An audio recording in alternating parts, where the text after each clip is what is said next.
Hello friends, welcome to our channel Snacks Box. Egg தொக்கு, egg கறி, egg பொரியல் என்ன வேணால் பேர் வச்சுக்கலாம்.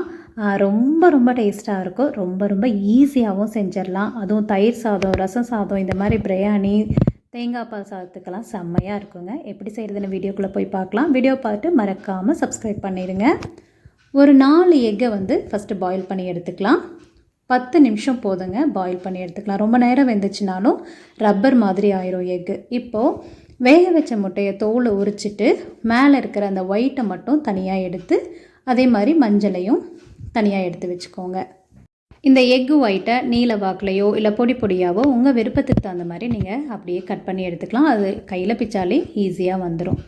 எல்லா முட்டைகளையும் அதே மாதிரி மஞ்சள் தனியாக வெள்ளை தனியாகவும் எடுத்துக்கலாம். மஞ்சளை பார்த்தீங்கன்னா 2ஆக கட் பண்ணால் போதும். எக்கு அந்த எக் ஒயிட் சின்னதாக வேணாலும் கட் பண்ணிக்கலாம். இல்லை பெரிய பீசஸாக உங்களுக்கு கடிக்கிறப்போ நல்லா பெருசாக வேணும் அப்படின்னா அதுக்கு தகுந்த மாதிரி நீல வாக்குலையும் கட் பண்ணிக்கோங்க. இல்லை இப்போ நான் கட் பண்ணதை விட இன்னும் சின்னதாக கூட பொடியாக கட் பண்ணிக்கலாம். இப்போ ஸ்டவ் ஆன் பண்ணி கடாய் வச்சு ஒரு டேபிள் ஸ்பூன் ஆயில் சேர்த்து அந்த எக்கோட ஒயிட்டை மட்டும் லேஸாக ஃப்ரை பண்ணி எடுங்க. இந்த மாதிரி லேஸான ப்ரௌன் வர வரைக்கும் ஃப்ரை பண்ணிவிட்டு இப்போ இதை ஒரு தட்டில் தனியாக எடுத்து வச்சுக்கலாம். ஏன்னா எக் ஒயிட் ரொம்ப வலுவலுப்பாக சாஃப்டாக இருக்கும் இல்லையா, இந்த மாதிரி எண்ணெயில் ஃப்ரை பண்ணுறப்போ கொஞ்சம் க்ரன்ச்சியாக நல்லா இருக்கும் சாப்பிட்றதுக்கு. அதுக்காக தான் இப்போது இதை தனியாக எடுத்து வச்சிடலாம்.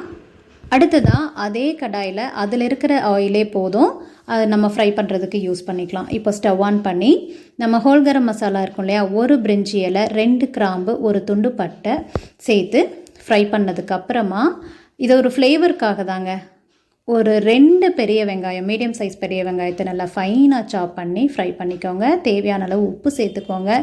எக் பாயில் பண்ணுறப்பவே போட்டிருப்போம்.